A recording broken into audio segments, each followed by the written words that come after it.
Hello world!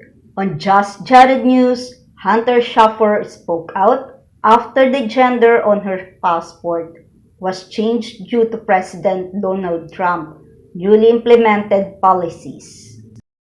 The 26 years old Euphoria actress is trans and said that her official document have marked her as female since she was a teen. However, she had to have her passport renewed after it was stolen.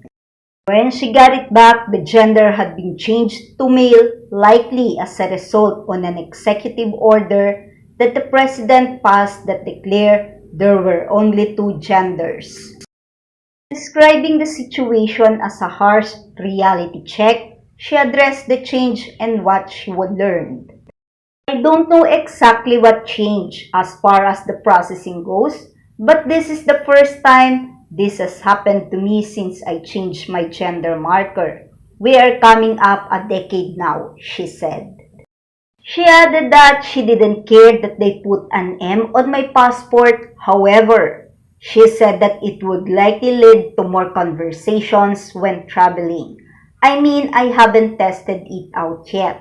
I will find out next week when I have to travel abroad with my new passport. Hunter concluded saying trans people are beautiful. Good day everyone! Always like, comment, share, and subscribe on my channel. Thank you!